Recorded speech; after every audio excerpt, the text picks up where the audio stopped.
Welcome to Open Range. I'm your host, Gary Emineth. We're going to be talking to Joe Morrissette, the OMB director for the state of North Dakota. A lot going on around the country and the federal government being shut down and what's happening, the impact it has. We're going to get his perspective on that, the implications of that, and just what is the healthy financial condition of the state of North Dakota or the unhealthy, get his perspective, because if anybody knows, he knows. So Joe, welcome to Open Range.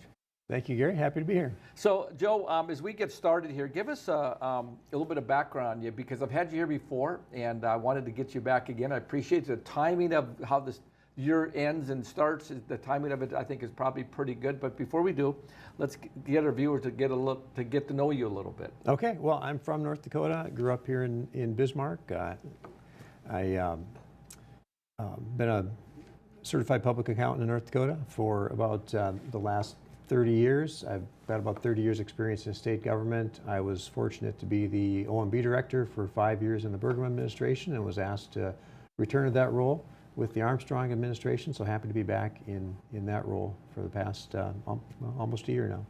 So as we kind of think about what's going on around the country with the federal government and just the shutdown, talk to us a little bit about what impacts North Dakotans might see, and what if this goes on for 30 days? What should they expect? Well, I would say that most people should not expect to see an impact, and there's a lot of uncertainty. There's a lot of uncertainty with, the duration of the shutdown. There's uncertainty with changes in federal funding across different programs. But as far as the shutdown goes, we're in a very healthy financial position in North Dakota. Most federal programs work on a reimbursement basis where the state expends the money and then waits to get reimbursed by the federal government. And so really this is just a short-term, kind of a short-term interruption in the flow of those federal funds. We still expect to be reimbursed. Programs are continuing. It's just a little slowdown in that timeline that people don't necessarily see, but that we see administratively as we wait to get reimbursed from the federal government. About 25% of the state budget comes from federal funds, but only about 10% of the payroll for state positions. And so those positions will continue to get paid. Those people will continue to work. The state is able to meet the cash flow needs as we wait for those federal reimbursements. And so for most people, whether you're a state employee and your position is funded with federal funds, or whether you're somebody who gets services from a program that is federally funded from the state, we don't expect to see an interruption in the work being done or in those programs. Because the federal government historically, when this has happened, they back pay everybody, catch them all up. And so your point is, because North Dakota is in such good financial position, some states, I think I heard something in New York where they got to shut down some projects that were working on a bridge or some tunnel or something to that effect. So states that might be in those financial critical conditions, if you will, compared to where that changes things. They could be in a different position.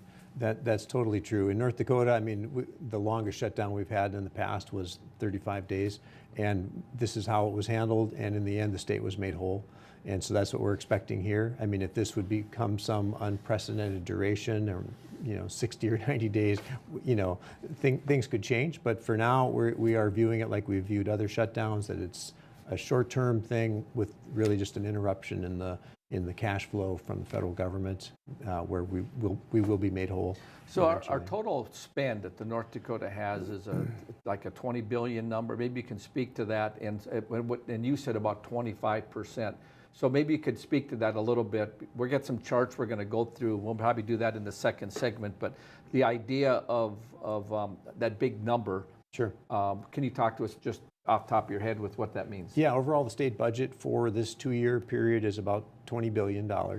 About 6 of it is from the state's general fund, which is just that fund that accumulates the general tax revenues, the individual income tax revenues that you and I pay in, the sales tax revenue that we all pay when we go to the store and buy taxable goods. That's the state's general fund that funds kind of all the basic government services, and some major programs like school funding is primarily from the state's general fund. About out of that $20 billion number, then we've got close to a third that is from the state's general fund, about 25% that's from federal funds, and the rest is state special funds, which are hunting license revenues and motor vehicle registration fees and all those special funds that are earmarked for a certain purpose. So that's kind of the mix of the state budget. Talk to us a little bit about the cycle of the federal government budget in the state. So the legislature meets every other year in the odd year after an election. And when does that cycle end for like North Dakota's budget versus, when the legislature appropriates the money? Just walk us through that cycle. Sure. So the legislature, of course, met from January to May in 2025, and on a biennial cycle, as you said, meets every 2 years in those odd numbered years. Our state budget starts on July 1st of each odd numbered year, continues until June 30, 2 years later. So we're just at the beginning stages of that 2-year budget cycle that started July 1st, which is, of course, as you mentioned, different than the federal government, which has an October to September fiscal year. But those federal funds that the state is going to receive during the 2-year window of the state's budget are what the legislature deals with and appropriates during that budget process. Talk to us a little bit about your agency and the size of your department, and Sure. Kind of what it takes to do this, and how that differs maybe from the treasurer's office, and just like your role in state government. Sure. And what does your department do? Sure. Well, the Office of Management Budget is kind of an umbrella agency with different departments. So we have the budget, accounting, payroll, those functions. The state's financial report is prepared in our office. So accounting, payroll, financial reporting, and budgeting, those primary things that you might think of with the Office of Management Budget are certainly there. But we also have the facility crew that takes care of all the capital grounds and manages major state building projects like the state hospital project. Those fall under our office. We handle procurement for anybody doing business with the state. That process is under our office. All the HR functions are centralized under our office, and the risk management functions where the state manages a self-insurance program for risk and liability. That's all under our office. So we're an agency of about 110 people that cover all of those different functions, and only 25 or so are really in those core kind of finance functions that you might think of with our office. So the legislature goes into session and they have a budget. The governor gets his budget together. Talk to us. I think in a previous interview I thought was fascinating. I didn't really realize it when you had mentioned that when Governor Burgum, because you served under him, he told his department heads, think big, let's think vision about, So of course everybody comes in with these massive requests, because if I'm heading up tourism, I want to be Southern California, if I want, so the list goes on. And how does that process work? Because then the legislature, the governor's got to make some decision, I would guess, through your team. And then it goes to the legislature. Talk us through that a little bit. Sure. So it's a fascinating process. I've always been thankful to be a part of it.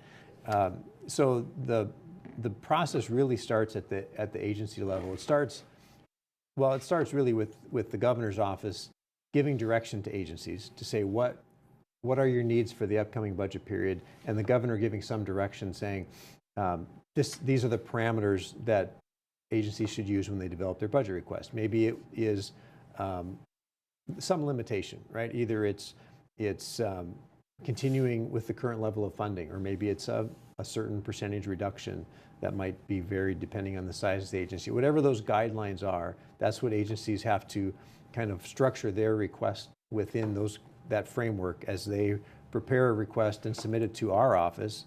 And then there's a team of analysts on that team that reviews those requests and comes back with recommendations to the governor that align with what the agency's vision is and what they believe the governor's vision to be. And then we work in collaboration with the governor's office to put together that governor's budget proposal that is presented to the legislature as we start the legislative session. And then, as you mentioned, it's kind of turned over to the legislature through that 4-month, 5-month process to deliberate evaluate that proposal and make their decisions on what the actual budget will be for the state. But that governor's budget is kind of an important point of reference because it's the one document that balances all the projected revenues for the next 2 years with all of those priorities and kind of presents that in a complete package. So when you take that, the governor's in the agency, let's say Department of DOT, you take tourism, but then you have maybe the Attorney General's office, you have the Public Service Commission, and the list goes on for the other, I think, 12 constitutional offices. Yeah. Talk to us the difference between that. Are they different, or they all kind of come underneath the governor's direction? They are certainly different than a cabinet position in the terms of their autonomy and their that certain level of separation from those other executive branch agencies. But the governor is the one constitutional official with the authority to create a budget, the responsibility to create a budget to present to the legislature. And so even those other separately elected officials still are required to submit a budget proposal to the governor. And so it is a comprehensive package that includes all agencies. The kind of the exceptions are the legislative and judicial branches where they submit a request to our office too, but we don't do that same analysis on it. We just have to submit. We do integrate it so that it's a balanced budget that includes all spending, but we don't limit or vet those requests. They're just kind of passed through to the legislature as part of the overall package. So in the end, they're part of the governor's proposal. We're going to go to the break. When we come back, I want to pick up and look at the status of the state, get your perspective of some charts and stuff. So we've been talking to Joe Morrissette, the state-owned beat director. I'm your host, Gary Emmett, and stay tuned. We'll be right back.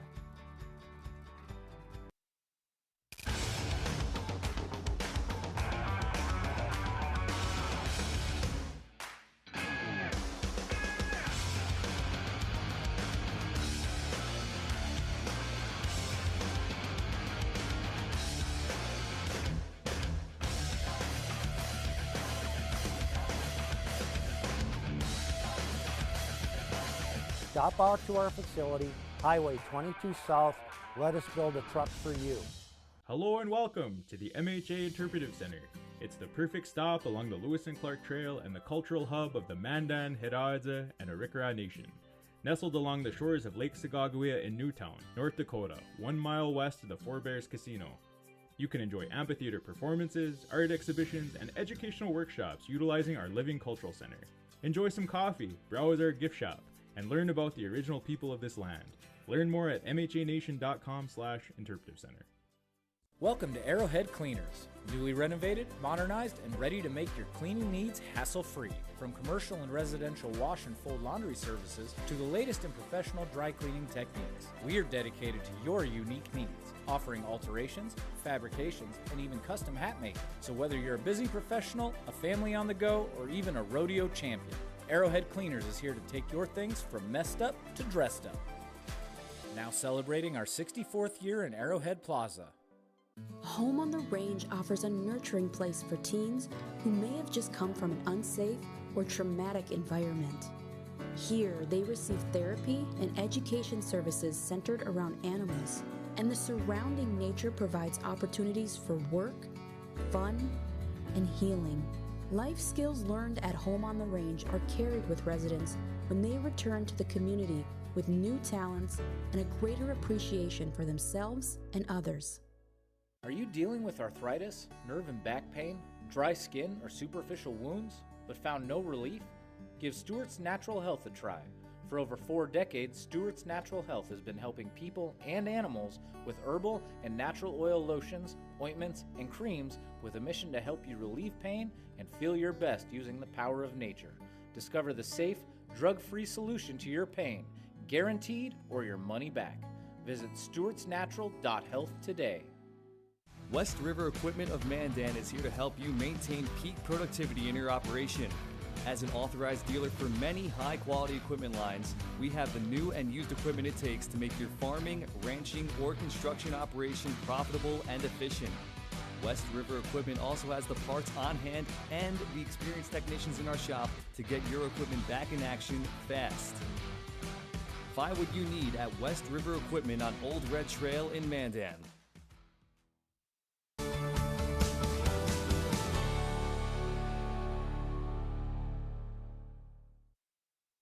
Welcome back to Open Range. I'm your host, Gary Emnett, talking to Joe Morrissette, the OMB Director for the state of North Dakota. Wanted to get his perspective on what is the condition of our state. So, Joe, should we feel good as North Dakotans, or do we need to hit the panic button? Yeah, we should feel very good, Gary. We're in a very strong financial position, and we can talk about that a little bit today. We, like I said, we just are in the very beginning of a new budget period, and we finished the last biennial budget period in a strong position, and we're looking forward to continuing that. How did our balances, maybe we can talk a little bit about it, maybe we've got a chart we could bring up on the general fund status, and as we do, Joe, maybe you can explain what is the general fund. I mean, you said it's about a third of our spending, but here's a chart, and I'll let you just kind of walk through the viewers out there on your big screen TVs. Hopefully you can see that good. Sure, and that general fund, we talk about that primarily because it's the one fund that covers kind of all those primary functions of state government. The state's special funds are typically earmarked for a particular purpose, like funding game and fish operations, funding roads. General fund covers all the essential functions of state government for the most part. So there's a lot of numbers on here, but the point is that we started the last budget period, the 2023-25 biennium, which ended on June 30 of 25. We started that with a very healthy general fund balance of almost $1.5 billion. And we carried that through. It kind of exceeded our projections and our revenue forecast throughout the biennium and ended on a very positive note with a strong general fund balance.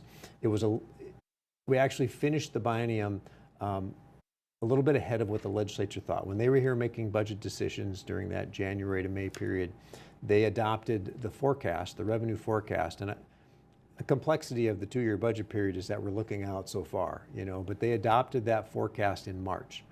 At that time, we still didn't know what our actual revenues would be for March, April, May, or June as we closed out that biennium. And we actually finished ahead of what the legislature expected by about $175 million. So significantly, positive variance there. Finished in a strong position.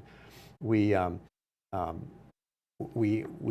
a little bit higher than expected because of the revenues and because of agencies not spending everything that they were authorized to spend and turning a little bit more back to the general fund at the end of the budget period, and also the budget stabilization fund. The legislature had thought we would need to transfer money into the general fund, that we would have to transfer money out of the general fund into that fund to get it to the required balance. But in the end, the earnings on that fund were strong enough that we could actually take money out of that fund and put it back in the general fund. So all those things combined to give us a kind of a healthier end to the last biennium, healthier start to the new biennium. So the biennium general fund had about $6 billion, according to that slide, somewhere pushed 6 and 7. I mean, if you go back a couple of decades, 10 years, 20 years, that number has kind of continued to grow, but the source of it, which we'll talk about a little later, really comes from the oil industry. It really drives a lot of those numbers, don't they? It has a strong correlation to oil activity. The numbers, the revenues that are primarily the general fund revenues are a mix of things, which we can look at on the next slide. But this particular slide. The general fund ongoing revenue, the trend? Yeah, that one just kind of shows the healthy trend that we've been on over the last 10 years or so, where we've had positive growth, continuous positive growth. And the thing that's not shown on here are the legislative changes that have reduced general fund revenues. Like, we've all seen significant income tax reductions going back to 2009, where we had 4 consecutive bienniums of income tax relief where our rates were reduced basically in half. And then in 2023, another significant income tax reduction package where we created a 0% bracket for married couples up to $75,000 in income. Those things don't show up on here. So despite those changes, we've still seen continuous revenue growth of around 4% a year. So positive in terms of how the legislature has managed tax relief and continued to provide growth for those essential government services. Let's go back to the slide, that positive trend on the general fund. So the idea, help me understand the correlation. So when you have that revenue, which it shows going from 3.9 billion up to 5.3 billion over from 2017 to 2027, over a 10-year window. But when you talk about the tax relief that came into it, that doesn't show up in this revenue. That goes out in an expenditure. But we still had these balanced revenues growing in spite of giving the money back. Is that a fair assessment? Yeah. Because it doesn't come up in this number that was just on the screen. Right. Correct? So without positive economic growth, general fund revenues should have declined over that time, because we took what would have been general fund revenues and didn't collect it in terms of reduced income tax. Gotcha. Other types of tax relief, like property tax relief, shows up on the expenditure side and uses some of those revenues. But the income tax relief is really a reduction in those revenues. So despite those reductions in revenues, we still saw growth of about 4% a year. And this next slide just shows that kind of mix of what makes up the general fund. In other words, where's our money coming from that goes into the states? So is this the money in the $6 billion? That would be you said about 1/3 of our money's general fund. So is this the general fund only, the $6 billion? I'm using a round number. Yeah, that's correct. This is the sources of those monies, where they come from, not how they're used, but where they come from. And so about half of our general fund comes from sales tax revenue. And this picture's changed a bit over time. It used to be about 1/3 sales tax revenue and about 1/3 income tax and about 1/3 of everything else, other fees and transfers and things. But the general fund, or the sales tax piece has grown in proportion to the others because of the income tax relief. The income tax portion of that whole pie has shrunk a bit because of the rate reductions that we've But in spite seen. of it, we've still had continued revenue growth, even though we've cut income taxes, what you're saying. Yep. And so what is the MV? So it said sales MV. Oh, is that sorry, motor vehicle? That's motor vehicle, exactly. So sales and motor vehicle we kind of lump together. And motor vehicle would be what? Fees, licenses? That would be the 5% tax that you pay when you buy a newer used vehicle. Gasoline tax? No, on the purchase price of the vehicle. Oh, I see. So that's buying new vehicles. Yeah, Sales and newer motor used vehicle, you pay that 5% tax. Obviously, it's a big number since you're lining it out with it. So it's obviously a big portion of the sales tax. Yeah. And then it has oil taxes at about 9% and other taxes. Obviously, there's a lot of other taxes oil collects, but in the general fund, 9% of it goes towards the revenue. That's correct. And that's a number that the legislature revisits over time. It's increased over time. The latest budget is $500 million that comes from oil taxes into the general fund. But that's a number that the legislature really sets based on their priorities at the time. Let's take a look at the growth in sales and use tax chart here to give us a perspective what that all means. Again, because sales tax is the largest piece of general fund revenues, this is an important chart. It shows that for the most part, I mean, there's been a few dips there, but for the most part, we've seen continuous growth, and the expectation is that will continue. So, although we've seen general fund growth of around 4% a year, this is more modest in outlook. It's more in that 1% to 2% per year range, which is fine, right? Because this is our budget forecast, and so we want to be conservative in that. We don't want to miss it on the high side.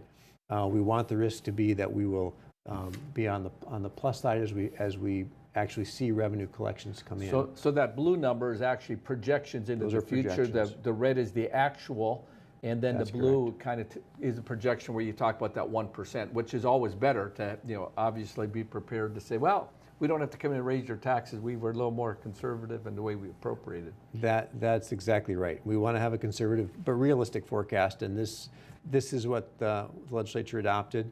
Again, we exceeded it a bit as we closed out the last biennium. So far this biennium, we're only 2 months in. We've got July and August revenues in the door. September, although on the calendar we've closed it out, we still haven't really closed the books on that, so we're still tallying that up. But we were a little bit short of our forecast in those first 2 months, but not concerningly so, but just an awareness that we're not always on the plus side of the forecast. And so although this forecast is very conservative, there's enough uncertainty right now that it seems very realistic and reasonable. Let's talk about forecast a little bit, just how that happens. And so you get experts in from Wall Street or whatever, along with people that are in state that have their finger on the pulse, if you will. I mean, walk through that a little bit, because that's tricky business, because you see this government shutdown and Trump's tariffs and what's going to happen to soybeans. And I mean, I don't know how you could even be even close in this environment we're in. Well, I think we do a great job. Some states, have bigger teams. They have their own economists on staff. We don't in North Dakota. We have a contract with a major forecasting firm that does that work in a lot of states. And then we also have an advisory group made up of folks from different industry sectors in North Dakota, some from the ag sector, some from the energy sector, retail sector, and they come together just on a volunteer basis, just because they find value in the process and they want the state to have a good forecast, and they provide input and feedback. We get this forecast from the consultant, and we bounce it around this group of local experts in their own fields, and give their sense of where they see the industries that they represent going, and give that feedback back to the forecast consultant, and rework the numbers until everybody's comfortable with that. And so I feel like we have a really good process. And then we provide that as part of the governor's budget to the legislature. The legislature also has a contract with a different firm, and they compare those two and contrast them, and kind of a lot of times pick kind of a middle ground between the two forecasts. And so it's a process that's worked well. Yeah, it seemed to make sense. The legislature, who the appropriators, who get maybe a lot of the blame for it, but sometimes it ends up in administration. So, just to tie those together to have their own teams makes total sense, because you got to try to find the middle of the ground. Yeah. We're going to go to the break. When we come back, I want to pick up a little bit on the oil industry and the impact it has related to total revenues and the impact of it. So we've been talking to Joe Morrissette, OMB Director for the state of North Dakota. I'm your host, Gary Eminent. Stay tuned. We'll be right back. Base Flug Trailers of Dickinson is a family-owned dealer with expert staff that know their products front to back. We stock over 150 units of all types and can custom order a trailer with the unique features and capabilities you require for brands you can trust. Our experienced service team is the reason we're also the best place to have your trailer customized or repaired. Count on Base Flug Trailers of Dickinson to keep you hauling. Are you looking for something special or one of a kind? At Morrissette Motors, we can help you find exactly what you want. Come on in and experience how small-town hospitality and personal service can make car buying a pleasure. We know interest rates are important to you. We have multiple lenders to negotiate your lowest payment. Visit us on Highway 281 in Carrington, North Dakota, and online at MorrissetteMotors.com. Morrissette Motors, where our customers send their friends.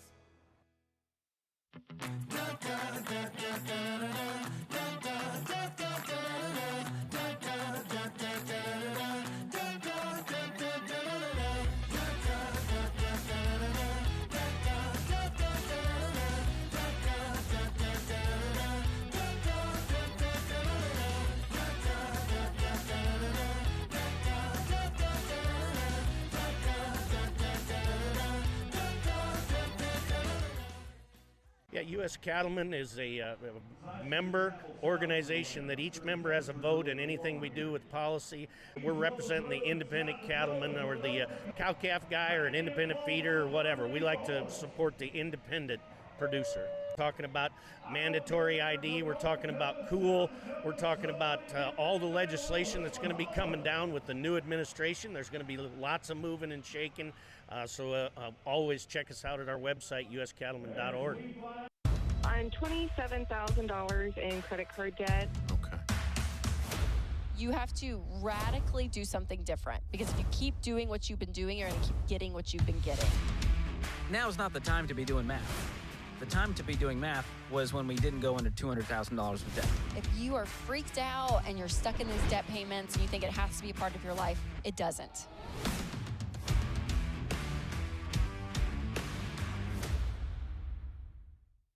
We are ladies of another view. Join us every weekday morning at 9 o'clock a.m. as we discuss the big topics from North Dakota, the nation, and around the world. We chat with everyone from celebrities and medical professionals to politicians, local business owners, and neighbors about the topics and stories that affect all of us. We are unscripted and uncensored real news from real people. So join us every weekday morning for Ladies of Another View on Beth.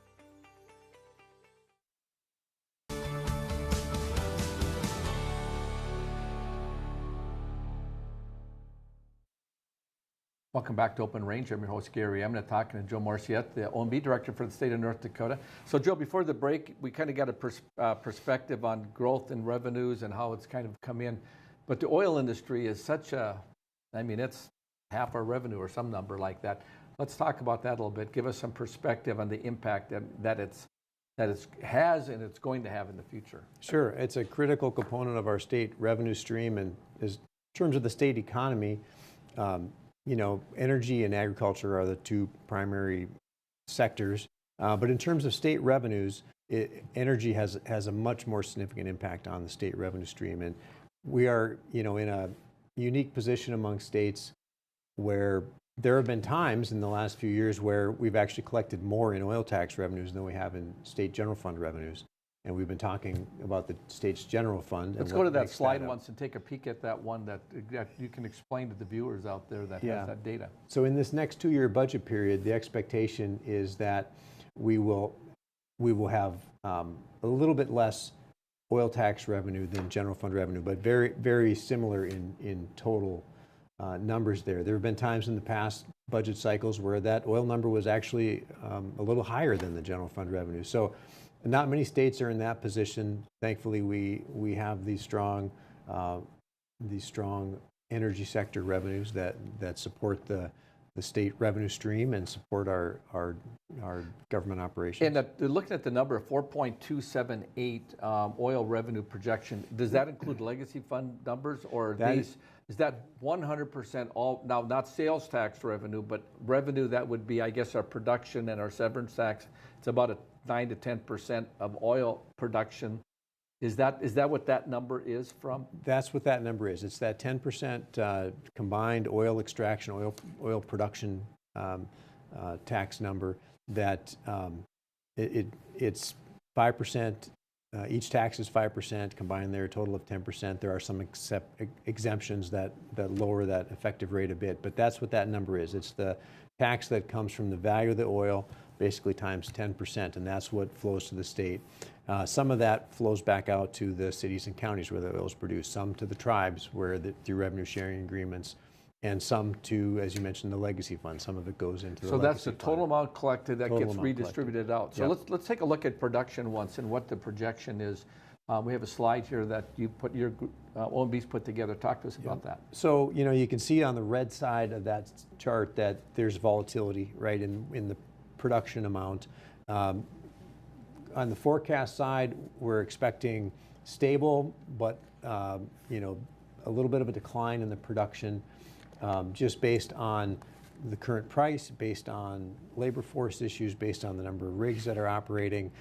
So again, a fairly conservative outlook with 1.15 million barrels a day produced in the first year of this 2-year budget period and 1.1 in the second year. At one point, the Governor Burgum, I think at some point got ahead of himself, because he said we're going to try to get it to 2 billion or some big number. Obviously, that hasn't happened. I mean, the Biden administration's war on fossil fuels and just the environmental issues, or maybe it's price and businesses. I mean, there's probably a lot of factors. Talk to us a little bit about what some of those are and why that did not happen from your perspective. Sure, there are a lot of factors there. One is labor force and competing plays in other parts of the country, in Texas and New Mexico.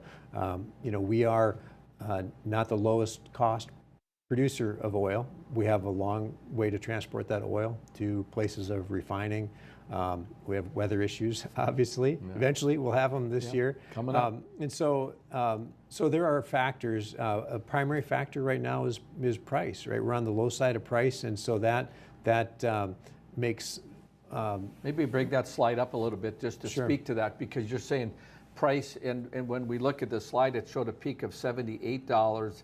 back earlier in the year of 2024. Now you're projecting, it looks like the blue is always projection according to your charts. The blue is projections, right. And so you're looking at $59 and as low as 57. Right, and those are North Dakota prices. So it's you know, what if you're tracking oil prices, you're probably looking at the West Texas Intermediate, the WTI price, and there's a discount that is allowed in North Dakota law for producers to deduct the transportation costs to get that to the point of production or the point of refining or sale. So $5 to $7 right now is the transportation discount. So if we take that off of current WTI price of around 62, if we take $5 off of that, you know, we're down to around 57. So right now our price is our actual price is a little bit lower than our forecast, but we're a little bit ahead of forecast on the production side. So those two things kind of have averaged out so far in this budget period. We're tracking just a little bit ahead of forecast in terms of overall revenues, because it's really a function of price and production times that 10% tax rate. Let me ask you a question. Now, maybe I'm putting you on the spot, something you don't have an answer to, but when you said that West Texas was like $63 and they get to deduct the transportation to get it, you know, to a refinery, does that mean is it just for reporting, or is it what they pay the tax on? In other words, that $59 versus 63, are they paying tax on the 59 or the 63? They are paying tax on the net amount after transportation costs, right? So if I'm a company, I'm Hess Oil or somebody out there, ConocoPhillips, and I produce it and ship it to the refinery in Mandan, might be $1, but if I send it to Oklahoma or Texas, that's $3 to $5. Each company tracks that, what their transportation to get to a market is, and they get to deduct that. That's correct, and that is in the reports that they file each month with the state tax department to track the transportation costs on each of those barrels. Is that something most states do, or is it just the uniqueness of our high production and long way to market? And maybe that's a question you don't know, which is fine. I never heard that before, and I think that's fascinating. It makes sense. Yeah, it's a great question. I don't know how that works in other states, if there's a comparable discount for transportation or not. I'm not sure. I just can see that over the years, when it used to be bigger numbers, you know, if they had to get on trucks, and we used to have all the trains coming through versus getting into the pipeline. So kind of speaks to the fact when the legislature, I guess, says, hey, we need more pipelines, we need to make these investments. I mean, if it cuts that cost down, it helps increase the state's revenue, I guess, when you would look at it. We did see a significant decrease in transportation deductions that were claimed by producers when the Dakota Access Pipeline started transporting oil. There was about a $2.40 per barrel decrease in the transportation costs that producers were paying, and so that resulted in, you know, more money in the pockets of those producers and more money in the state's coffers, because then there was less of a deduct before that transportation, before that tax was calculated. So if there's 10% tax, $2.40 cut, that's 24 more cents to the state. So when they do the math in 1 million barrels a day, you can do the math pretty quick and add up pretty tens quickly. of millions of dollars a year. Yeah, pretty good, big number. So let's look at total revenues for North Dakota tax revenues for the year. Sure. So the history from, I guess, 2011. This chart's from 2011 up through 2027. Yeah, and you can see the volatility there. That's the challenge, of course, in reliance on a volatile revenue stream. We've seen ups and downs. Price has, you know, on the chart on price and production, we've seen ups and downs in both price and production. The outlook is you know, a pretty historically fairly low price, fairly stable production, but the end result is that we expect to see less oil tax revenue in the next 2-year budget than we've seen in the last couple. So it's still a significant resource for the state. I probably should have somebody from the Petroleum Council or the oil industry on, but when you see the number of wells, we pushing like 20,000 wells, I think, that are producing, and they're drilling how many? I mean, maybe it's not that's an interesting thought, is when you take the wells that are continually producing, because I guess at 9 months it drops off 80-90%. But if you take the total pie of our revenue for new wells that have been online that kind of keep driving that curve up or down versus the ongoing 20,000 wells on our way to what they've always said, I've heard 30, 35, 40, 45,000 wells. How does that make up on new production, which is a higher production level? Any idea on that? Well, you're right that the number of new wells being drilled is a key issue here, because those those wells that are already producing have a significant decline curve, where as that production tapers off, we need new wells coming online to keep that production stable. And so there's currently about 30 drilling rigs operating in the state. I think they can each complete about 3 wells per month. And so that is about what we need to keep that production fairly stable as we have in the budget outlook. So 30 rigs doing 3 a month. It used to be like one rig would do about 45 days, and how they've been able to take that 45 to 10 days is unbelievable what that's done. Become much more efficient, and the technology keeps changing where those wells have longer, laterals, longer linear feet. Yeah, they're going out well. 3 miles now versus 2 miles and 1 mile and straight down in a hole only, so those have all changed dramatically. Let's pivot just a little bit in the last minute or so here related to gas revenues. Obviously that's oil, but there's oil and gas. Do you have any, what is the gas ratio compared to the oil, crude oil? Do you know what that number is, separating the two? I don't have that in front of me, Gary, but it is a growing number we talked about the decline curve a bit for those wells. That relates to the oil production, not so much the gas production. So there's a continual growth in gas production and a continual need to find an outlet for that, find a efficient way to gather that and process it to keep the oil production flowing. Yeah, I just see that whatever we can do to build industry, obviously, I mean, it's not rocket science, I guess, but if we could use it here rather than ship it down at discounts because we have so much and can't get it out of here, and gas is so much different than crude oil. You can't just as easily put it in a tank. You got to compress it and liquefy it, and on we go. And so the war on fossil fuels has obviously had potential of hurting our economy bad. But we're going to go to the break. When we come back, we're going to take a look at what are the fund balances and kind of where we're looking at for the healthy reserve of where North Dakota is sitting for the future. Okay. All right, we've been talking to Joe Morrissette, the OMB Director for the state of North Dakota. I'm your host, Gary. I'm going to stay tuned. We'll be right back. Hey y'all, it's Trent on the loose. I want to tell you, Lady Blue and I, we got a lot of miles together, but you know what? You and I got a lot of miles together as well. And all I want to do is bring to you the information on how we maintain a domestic supply of food and fuel for future generations. So I'm going to continue to travel the world and unearth the stories that make it possible that we can live in a free United States of America. Welcome to Arrowhead Cleaners. Newly renovated, modernized, and ready to make your cleaning needs hassle-free. From commercial and residential wash and fold laundry services to the latest in professional dry cleaning techniques, we are dedicated to your unique needs, offering alterations, fabrications, and even custom hat making. So whether you're a busy professional, a family on the go, or even a rodeo champion, Arrowhead Cleaners is here to take your things from messed up to dressed up. Now celebrating our 64th year in Arrowhead Plaza. Are you dealing with arthritis, nerve and back pain, dry skin, or superficial wounds, but found no relief? Give Stewart's Natural Health a try. For over 4 decades, Stewart's Natural Health has been helping people and animals with herbal and natural oil lotions, ointments, and creams with a mission to help you relieve pain and feel your best using the power of nature. Discover the safe, drug-free solution to your pain, guaranteed or your money back. Visit stewartsnatural.health today. West River Equipment of Mandan is here to help you maintain peak productivity in your operation. As an authorized dealer for many high-quality equipment lines, we have the new and used equipment it takes to make your farming, ranching, or construction operation profitable and efficient. West River Equipment also has the parts on hand and the experienced technicians in our shop to get your equipment back in action fast. Find what you need at West River Equipment on Old Red Trail in Mandan. Ashley, North Dakota is where life moves a little slower, but never gets dull. From hunting, camping, and fishing to safe streets where kids can be kids, this is the best of small town living. And Ashley offers everything you need, from healthcare to hardware to countless ways to stay active.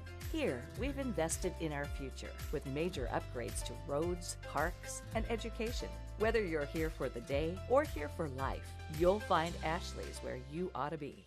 Since 1980, Circle Sanitation has been providing exceptional waste hauling services to every customer, big or small. Whether you just need reliable weekly pickup roll-off containers for major projects at home or the construction site, or your needs are somewhere in between, Circle Sanitation has you covered. We're a locally owned family business and currently seeking dependable men and women to add to our team. Wages are competitive and benefits comprehensive. Call us today or visit circlesanitation.com.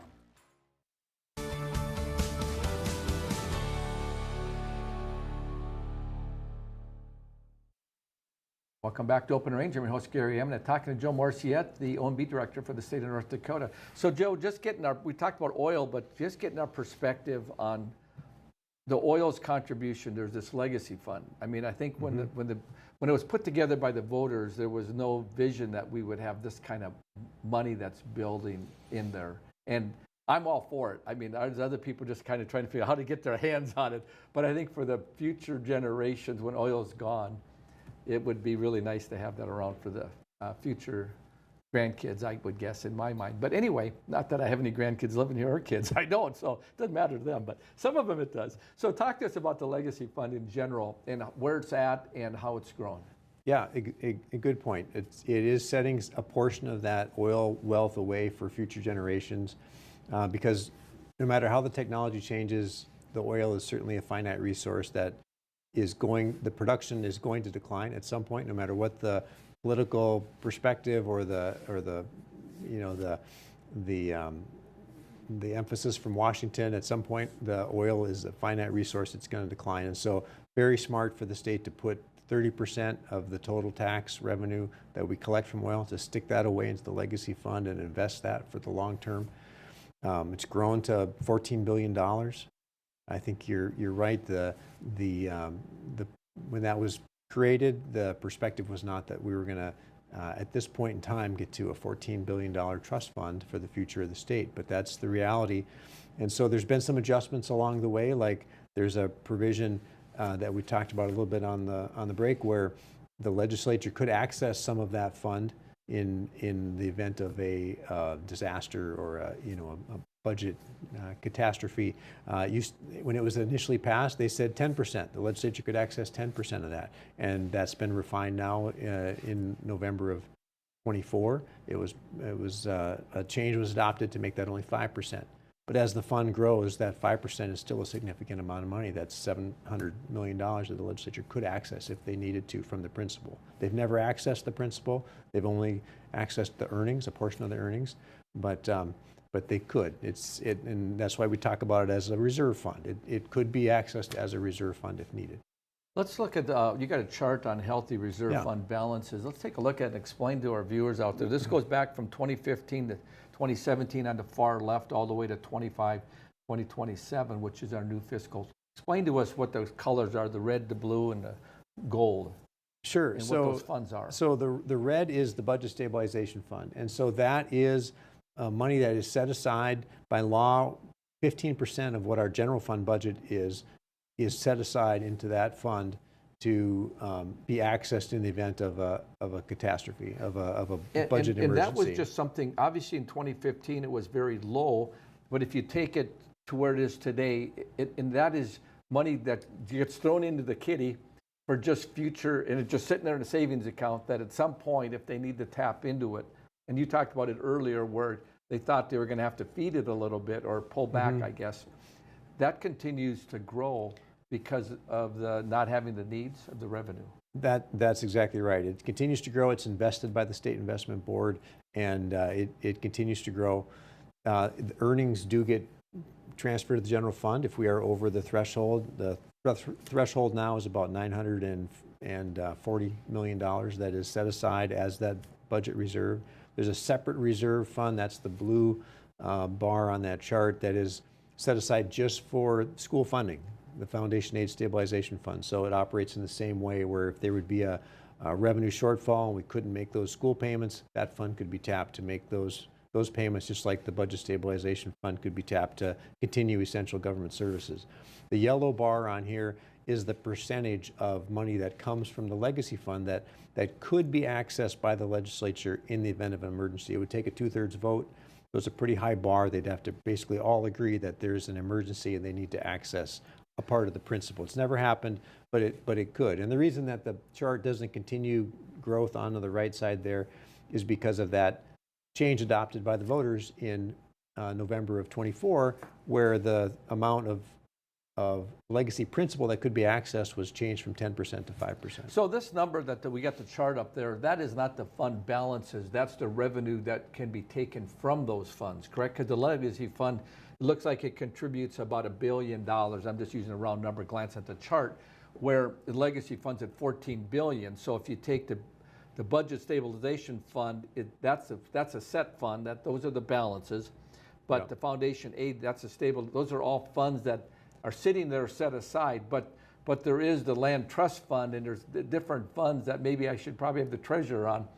Tom Beadle went through that recently, and I don't want to put you in the spot knowing some of those balances, but the state has a lot of money sitting around in a lot of funds that this does not represent. This is the revenue from those funds. This chart does not represent that. Like you mentioned, the Common Schools Trust Fund, where there's $7 or $8 billion. The interest on that goes to help fund schools. This is just money that we can think of as reserve funds available if we needed to meet state obligations. When the bond rating companies look at North Dakota, they give us negative marks a little bit because we're heavily reliant on commodities like ag and energy, but they give us very high marks in this because we have such healthy reserve balances compared to most states. And it's really set aside to be used in a crisis. Exactly. It's not funded. So those are actually budgeted items that you put in. If we need them, they're there to be tapped into. That's exactly right. Okay. And now let's look at property tax. I want to talk a little bit about that a little bit. House Bill 1176. I didn't think it went far enough, but it is what it is. So let's talk about what we have. Okay. So yeah, House Bill 1176 was a key piece of legislation from the 25 legislative session. So it did 4 primary things. It increases that primary residence credit. If you live in North Dakota and you own a residence, on your last tax bill, you received a credit of $500. With this legislation, that credit will go to $1,600.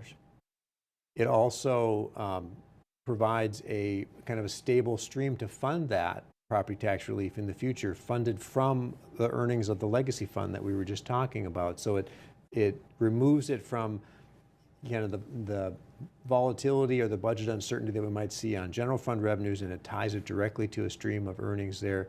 And then on the reform piece, it put a cap on local government budgets, and not a cap on the tax bill that every individual taxpayer will see, but at the taxing district level, so the city, the county, the school district, the park district, whatever the taxing entity is, this legislation says their budget that they fund from property taxes can't go up by more than 3% from the prior year.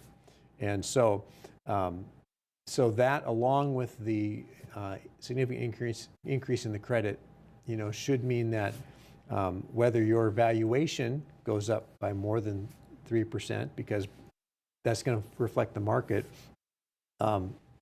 If the valuation goes up by more than 3%, then that taxing entity is going to have to lower their mill rate, or the percentage tax that they apply on your bill. So everybody, combination of the 3% cap and the increase in property tax credit, should see a significant decrease in the property tax bill on their primary residence. And the last thing this does is it tells the taxing districts to be to budget prudently, and if they don't levy 3% increases, they can carry that over and budget for a significant expenditure that they might have coming up sometime in the next 5 years. So it doesn't just kill them for the future, but for being a good steward. Exactly. That's what exactly right. Give Yep. them some flexibility. Yep. Now, you also got some legacy fund earning chart that would be our last chart for allocation. Let's talk about that a little bit. So that was also a significant legislation that was part of the discussion on 1176. How are we going to fund property tax relief in the future? And so the Legacy Earnings Fund is a great way to do that. That was one of the smartest things that came out of the legislative discussion, I think, is to say, let's earmark a significant piece of the earnings indefinitely going forward to fund property tax relief. So the very first slice, the red piece on this chart, is what goes to fund outstanding bonds that were already issued that the state is obligated to pay for significant legacy projects. And then everything beyond that is split 30% to go to DOT to fund road projects, and the remaining 70% to the newly created Legacy Property Tax Relief Fund to fund that property tax credit. And those earnings from the Legacy Fund, no matter what happens to the price of oil, no matter what volatility we see there, the earnings on that fund will continue to grow. And so we'll see a continued growth in the amount available to fund property tax relief over time. One of the things that I saw this last session, it seemed like there was, the legislature had a little bit of an, where they were kind of committing future funds in the budgeting process, where they were going in and kind of earmarking in the future, we know we're going to have this extra available, and we're going to do these projects, and it's kind of a redirecting. I thought it was taking a little bit of the power away from future legislators, and sometimes that, but I don't know if that fits into the budgeting process, or it's just kind of a fiscal note that you have to remember the future. Some of that money's already spent. Well, that's a good point. There was a significant amount of lines of credit authorized through our state Bank of North Dakota that may or may not be accessed depending on whether or not projects move forward. Some of it was for capital construction projects, and including like the state hospital. Some uncertainty in exactly how much would be needed, so they authorized a line of credit. But for those lines of credit that are used, we will be on the hook. We will need to find a way to pay for those in the next budget cycle. So it's been great having you on just to give a perspective of the state of the state, if you will. I probably could get the governor to give us his political perspective on how he sees oil in the future of the state and leadership that he's offering. But just to be able to look at the nuts and bolts, and I appreciate you coming on and sharing it with us. Happy to be here. So we've been talking to Joe Morrissette, State O&B Director from the state of North Dakota. I'm giving us perspective on the healthy state of the North Dakota economy and our budget balances. I'm your host, Gary Emna. Thanks for watching.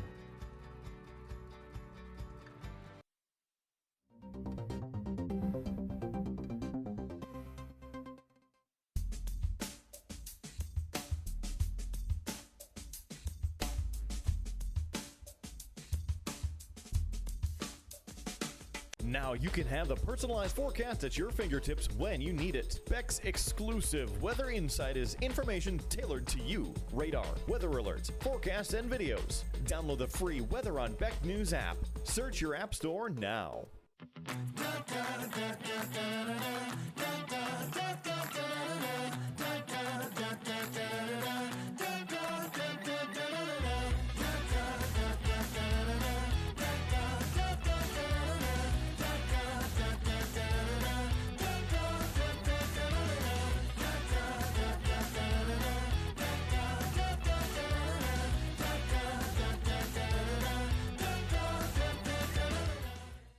Hey y'all, it's Trent on the loose. Join me on the trip and unearth the stories on how we maintain a domestic supply of food and fuel for future generations of American citizens like our forefathers did. Hi, I'm Scott Hennon, host of the What's on Your Mind program on Beck TV now. From Baker, Montana to St. Cloud, Minnesota, and everywhere in between. We're looking forward to having a conversation with you about what matters most. We're talking to newsmakers, from members of Congress to the state legislature, and most importantly, the good folks that make up the great state of North Dakota, South Dakota, Minnesota, Montana. Every single day, you get a chance to tell us what's on your mind. And now you can watch What's on Your Mind live on Beck TV. Tune in 10 a.m. live for What's on Your Mind. We are Ladies of Another View. Join us every weekday morning at 9 o'clock a.m. as we discuss the big topics from North Dakota, the nation, and around the world. We chat with everyone from celebrities and medical professionals to politicians, local business owners, and neighbors about the topics and stories that affect all of us. We are unscripted and uncensored real news from real people. So join us every weekday morning for Ladies of Another View on Beck. At the heart of every small town are the people that live there and the businesses that serve them. From sporting events to 4-H, Lions clubs to hospital foundations, Morrissette Motors has worked for the past 23 years to make sure the heart of its area small towns continues to be the people. With over 15 employees, Morrissette Motors prides itself on small town service with personal attention. Morrissette Motors, where our customers send their friends. $27,000 in credit card debt. Okay. You have to radically do something different, because if you keep doing what you've been doing, you're going to keep getting what you've been getting.